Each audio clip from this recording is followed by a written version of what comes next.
So, new episode of Serial for December 2023. I shouldn't mistake myself.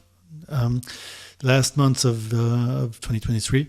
And lots of film this month. And let's start with two black and white pictures. That was with the Pentax Auto 110 camera. It's probably the smallest reflex camera ever for film.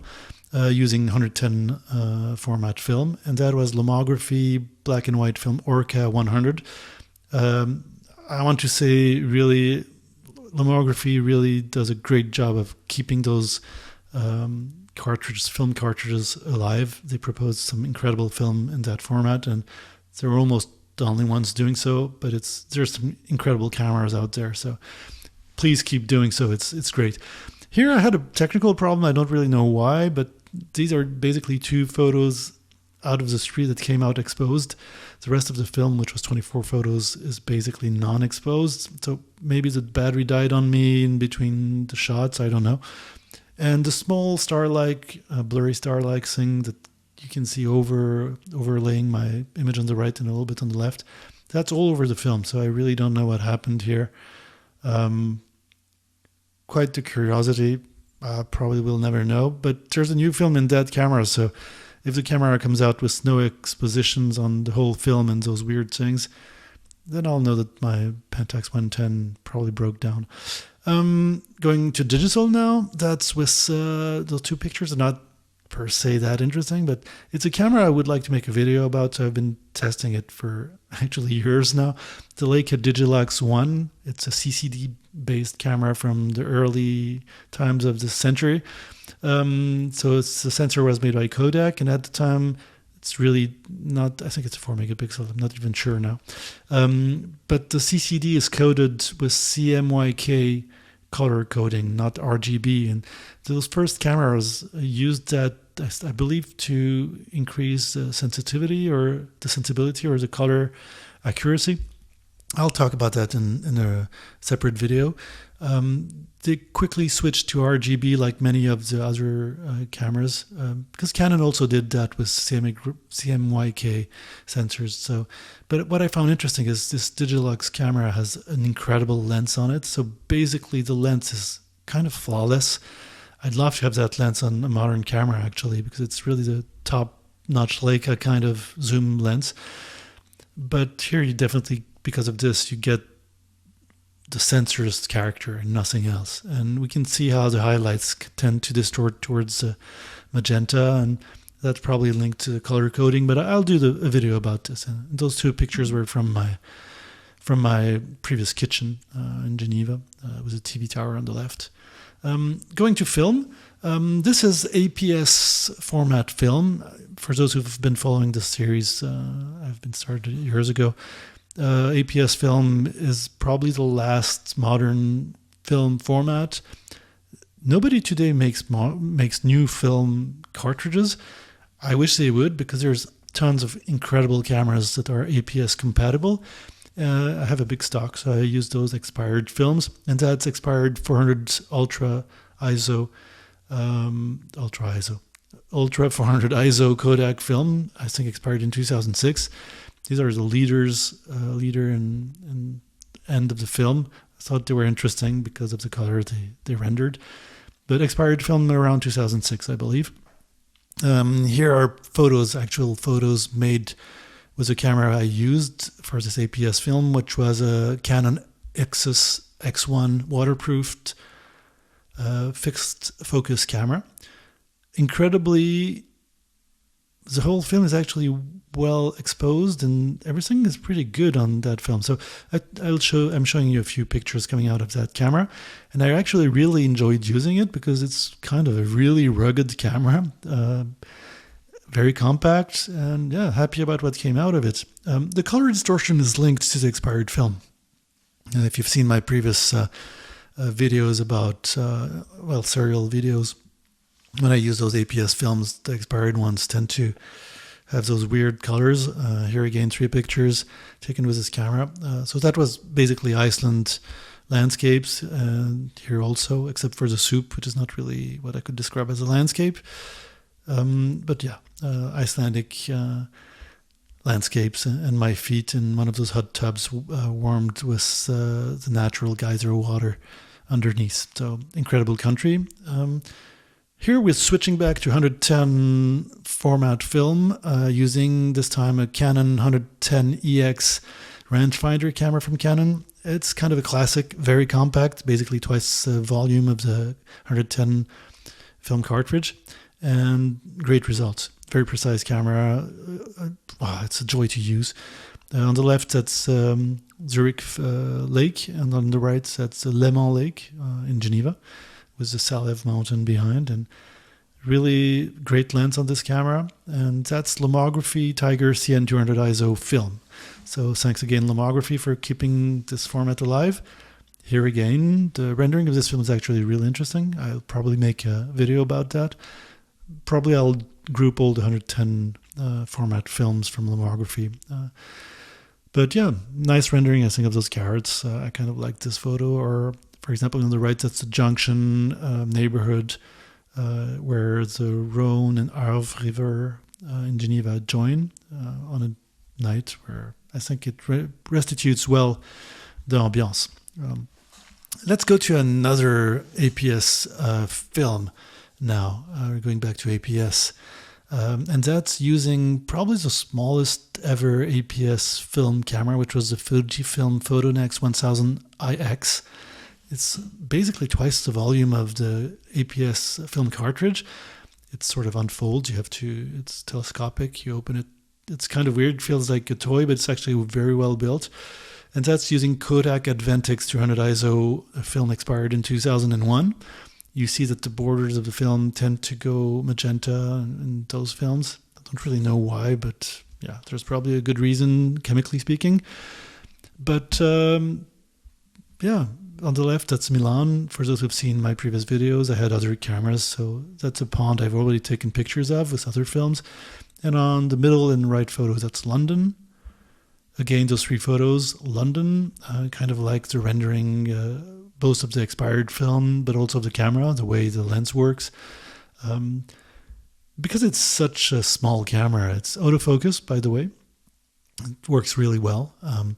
It's a joy to use, super compact, so you just pick it out and just go for it. And I kind of like this picture on the left with those people underneath the bridge, the lighting. And the picture in the middle, you've seen that, I think it was last month, when I was using the Olympus pen E or D, I forgot. And that's the Thames River and Big Ben at the back. And really different rendering from the black and white film I had used at the time, which was, I think, Washi 12 ISO film. And just a shack on the right. Nothing, but I kind of like the photo. Going to something else, still film. That's Cine Still 800D film. So basically Kodak Vision 3 film with its remjet layer removed by Cine Still. Let's say most of you probably know about the controversy of Cine Still having trademarked what should have not been trademarkable, which is the 800D, which gives you an indication of the ISO and the kind of color balance the film is, daylight, 800 ISO daylight. Anyways, there's other brands that remove the remjet layer of those Vision 3 films, so just go check it out. Maybe one day Cine Still will try to do for what they did, whatever. Anyways, I think I forgot to put this film, I know I forgot to put this film in the review of the Voigtlander Vito C camera, because I had forgotten I was taking pictures with it, and yeah, anyways. And I think the Voigtlander Vito C, go see the video if you're interested, has an incredible lens. It's a pleasure to use. The results are really interesting, and you see the glow from this film that has no remjet layer behind. So the 38mm f2.8 lens of the Voigtlander really is great in those cases. Again, two pictures taken with the same equipment and film. You can see the glow even in daylight, in more daylighty situations. It's kind of interesting. You will get it with any Vision 3 film without the remjet layer. And actually now that Harman does the Phoenix film, you do get that kind of glow too. I kind of prefer the Phoenix glow, so go and check it out. But otherwise, yeah, interesting rendering for me. And here two last pictures with the same equipment. One in the two previous ones, one was in Geneva, the other one was in Mallorca.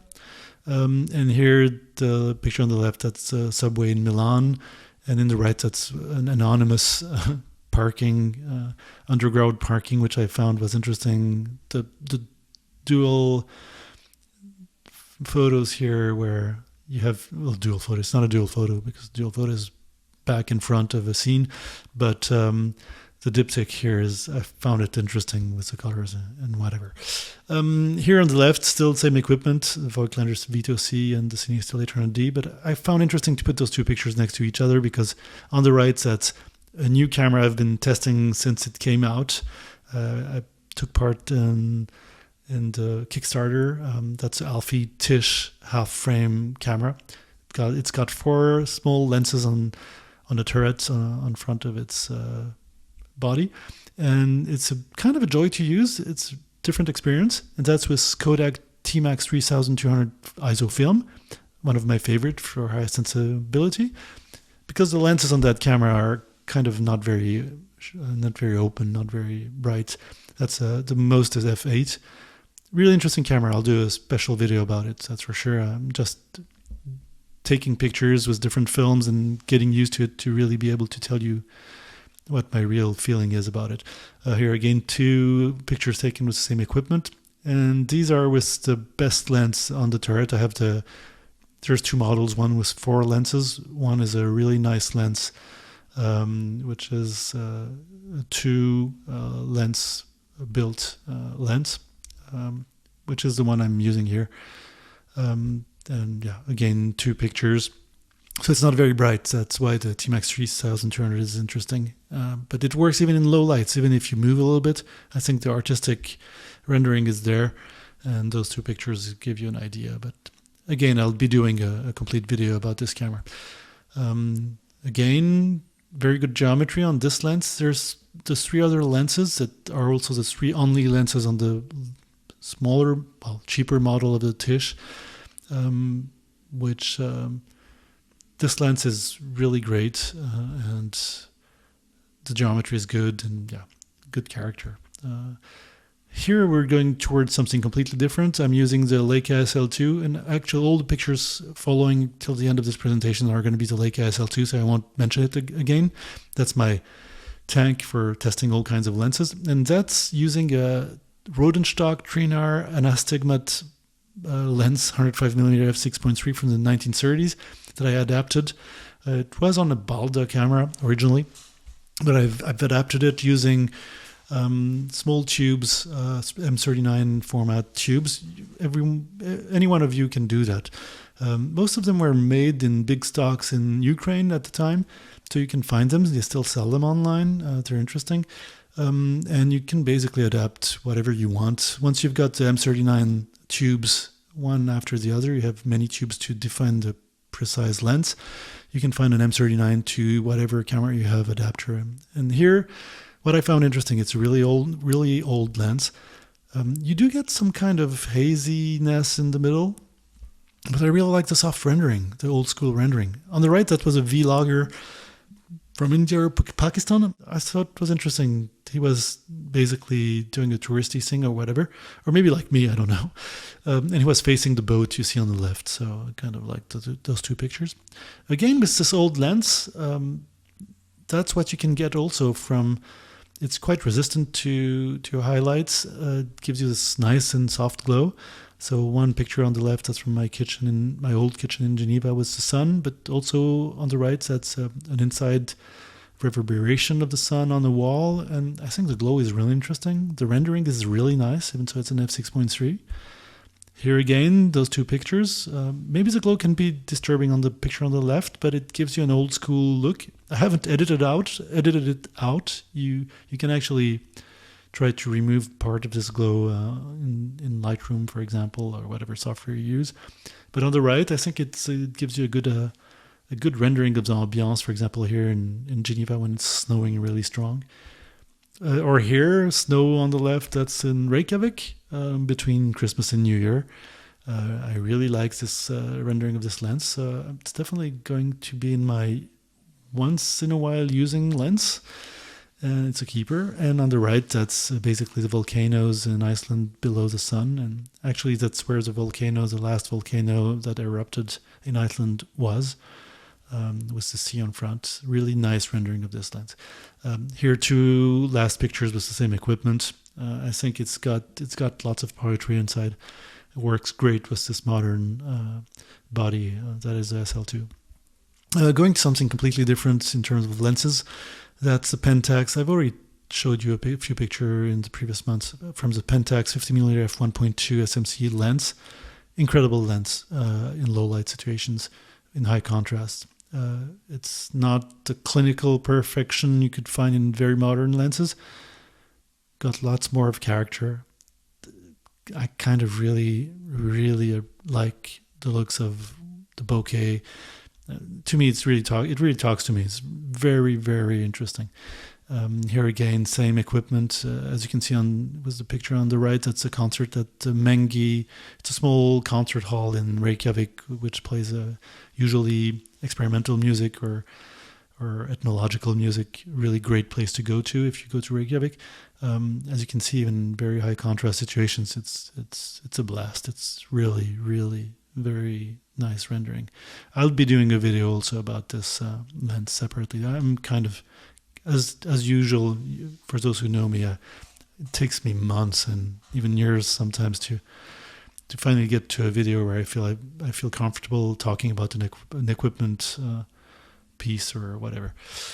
Here's same camera as I said, but here it's the TT Artisan 90mm f1.25 lens. It's a massive lens, really very heavy, not very fun to carry around, but actually, yeah, it's worth it.